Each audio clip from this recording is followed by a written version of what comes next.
வணக்கம். நான் உங்கள் அன்பான சயின்டிபிக் வேதிக் அஸ்ட்ராலஜர் அஸ்ட்ரோரஞ்சி பேசுகிறேன். நல்லது நினைப்போம், நல்லதே நடக்கும். தொடர்ந்து நம்மளுடைய வீடியோஸ்லாம் பார்த்துட்டு இருப்பீங்க நம்புறேன். சயின்டிபிக் வேதிக் அஸ்ட்ராலஜி முறையில எந்தவித மூட நம்பிக்கைகளையும் போகாமல் உள்ளது உள்ளவாறு பார்த்துட்டு இருக்கோம். எப்படி உங்களுடைய பூர்வ ஜென்ம கர்மா நம்மளோட வாழ்க்கையில் சம்பவங்களாக, சாதகமற்ற சம்பவங்களாக, சாதகம் இல்லாத சம்பவங்களாக உருவெடுக்கிறது என்பதை துல்லியமாக சயின்டிபிக் வேதிக் அஸ்ட்ராலஜி முறையில, ஒளி தத்துவ முறையில நம்ம பார்த்துட்டு இருக்கோம். அந்த அடிப்படையில இந்த வீடியோவில் நம்ம என்ன பார்க்க போறோம்னா,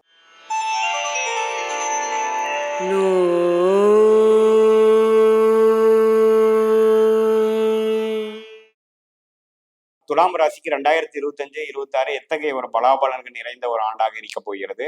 ஆண்டு கிரகம் என்று சொல்லப்படுகிற சனி, ராகு, கேது, குரு அப்படிங்கிற கிரகங்கள்லாம் ஒரு அருமையான பயிற்சி அடைய போகிறார்கள் 25 மார்ச் ஏப்ரல் காலகட்டத்தில். அத்தகைய பயிற்சி எத்தகைய ஒரு தாக்கத்தை துலாம் ராசிக்காரர்களுக்கு கொடுக்க போகிறது பார்க்க போறோம். அதுக்கு முன்னாடி நம்ம போகும்போது, நம்மளுடைய வீடியோக்குள்ள போக முன்னாடி நீங்க ஃபர்ஸ்ட் டைம் வரவளா இருந்தா சப்ஸ்கிரைப் பட்டன் கிளிக் பண்ணுங்க. உங்களுக்கு பிடித்த வீடியோஸ் ஃப்ரெண்ட்ஸ் அண்ட் ரிலேட்டிவ்ஸ்க்கு ஷேர் பண்ணுங்க.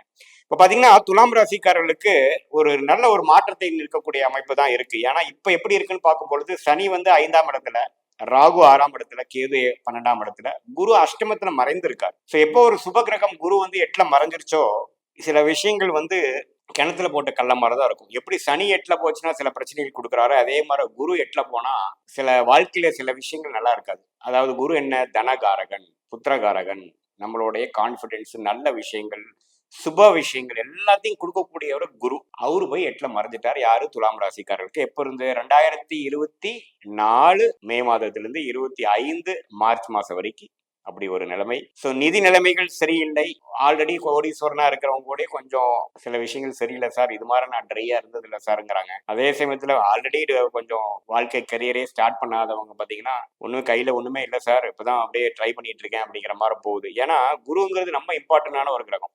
அது அஷ்டமத்துல போய் கடந்த ஒரு 7-8 மாசமா இருக்கு. இன்னுமே ஒரு 5-6 மாசத்துக்கு குரு அப்படிதான் இருப்பார். ஆனா 25 மார்ச் ஏப்ரலுக்கு அப்புறம் பாத்தீங்கன்னா குரு 9ஆம் இடத்துக்கு ராசி பார்ப்பது அருமையான விஷயம். குரு 9ல வருவது யோகமான விஷயம். 12 வருஷத்துக்கு ஒரு தடவை வரக்கூடிய அமைப்பு. அது ஒரு ஐ திங்க் 12இல் 9இல் குரு அப்படிங்கிற கூட ஒரு படம் வந்ததுன்னு நினைக்கிறேன், திரைப்படம். அந்த அளவுக்கு அது ஒரு பிரசித்தமான ஒரு பொசிஷன். என்னங்க, 9ஆம் இடத்தில், உங்க ராசிக்கு 9ஆம் இடத்தில் குரு வரும் பொழுது 5ஆம் பார்வையா ராசியவே பார்ப்பார். 7ஆம் பார்வையா முயற்சி ஸ்தானம் என்று சொல்லப்படுகிற 3ஆம் இடத்தை பார்ப்பார். 5ஆம் இடம் என்று சொல்லப்படுகிற லக்ஷ்மி ஸ்தானத்தையும் பார்ப்பார். 9ஆம் பார்வையா பார்ப்பார். சோ இப்படி ஒரு நிலைமை அருமையான விஷயம். குரு 9ஆம் இடத்துக்கு வருகிறார். இது வரைக்கும் எல்லாமே வாழ்க்கையே ஸ்லோவா போயிட்டு இருந்தது சார், எதுவுமே சொல்லிக்கிறதுக்கு ஒன்றும் சுவாரஸ்யமான விஷயம் ஒன்றும் இல்லை. அது மாணவர்களா இருந்தாலும் சரி, கரியரை ஸ்டார்ட் பண்றவங்களா இருந்தாலும் சரி, மிடில் ஏஜ் பிசினஸ் பீப்புளா இருந்தாலும் சரி, வேலை தொழில ஒரு மேனேஜர் லெவல் டாப் பொசிஷன் இருக்கிறவங்களா இருந்தாலும் சரி, சீனியர் சிட்டிசனா இருந்தாலும் சரி, இல்லறத்தரசிகளா இருந்தாலும் சரி, அந்தந்த வயதினருக்கும் அந்தந்த செக்மெண்ட்ல அந்தந்த இதுக்கும் சில பாதிப்புகள் கொடுத்துட்டு இருக்கிறதா உண்மை.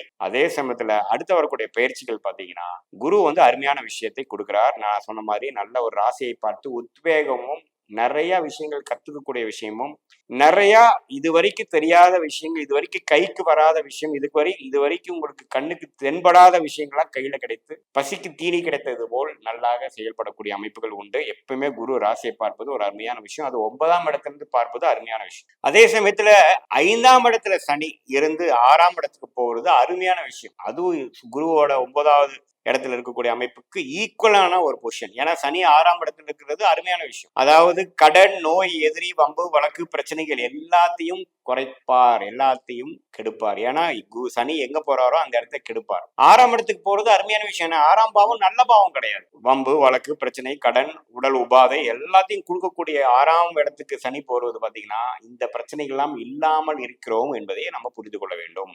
அதே சமயத்துல சனி 6க்கு போனாலும் ராகு 5ஆம் இடத்துக்கு குரு பார்வை பெறுகிறார். சோ ராகு 5ஆம் இடத்துக்கு வரும் பொழுது பாத்தீங்கன்னா, ராகு குருவால் பார்க்கப்படும் பொழுது புத்திர விஷயங்கள், கல்யாணம் ஆகி குழந்தை பெற முடியாமல் இருக்கிறவங்களுக்கு புத்திர விஷயங்கள் கூட, ஏன்னா ராகு குருவால் பார்க்கும் பொழுது அருமையான ஒரு செயல்பாடுகள் கொடுப்பார்.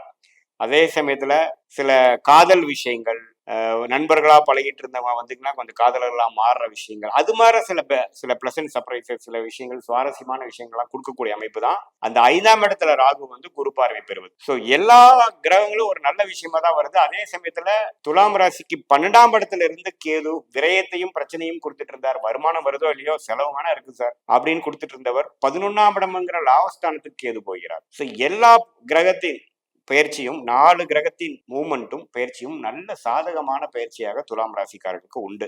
ஸோ 2025-26 வந்து ஃபார் பெட்டர் தேன் 2023 அண்ட் 24 நீங்க எடுத்துக்கொள்ள வேண்டும் இந்த நான் சொன்ன காரணத்தினால். ஸோ துலாம் ராசியே பார்த்தீங்கன்னா ஓரளவுக்கு நட்பு பாராட்டி எல்லாத்தோடையும் ஓரளவுக்கு நல்லா பழகக்கூடிய சுக்கரனோட வீடு இல்லைங்களா, கலைகள்ல ரசிக்கக்கூடிய ஒரு கிரியேட்டிவிட்டி உள்ள ஒரு ராசி. அதுக்கு தகுந்த மாதிரி சில விஷயங்கள் நல்லாவே கைகூடி வரும். பொறுமையாக இருந்து ஒன்னொன்னாக சாதிக்கக்கூடிய அமைப்பு கண்டிப்பாக கொடுக்கும். இது வந்து பொதுவான பலன்களை தவிர உங்களுடைய ஜென்ம ஜாதகத்துல என்ன தசாபுக்திகள் போது, நீங்க என்ன லக்னத்துல பிறந்தீங்க, துலா லக்னத்திலேயே பிறந்தீங்களா அல்லது வேற லக்னத்துல பிறந்தீங்களாங்கிறதெல்லாம் வைத்துதான் உண்மையே துல்லியமான பலன்கள் நாம சொல்லலாம். பட் பொதுவா பார்க்கும் பொழுது 4 கிரகத்தின் பயிற்சியும் பாத்தீங்கன்னா ஓரளவுக்கு கேம் சேஞ்சரா இருக்கக்கூடிய உங்க வாழ்க்கையில வந்து ஒரு அடுத்த படிநிலை, லேட்டா வந்தாலும் லேட்டஸ்டா வந்திருக்கு சாருங்கிற சொல்ற மாதிரி ஒரு அமைப்பு கிரக அமைப்பு கொடுக்கிறார் கோச்சார் அமைப்புல துலாம் ராசிக்காரர்களுக்கு.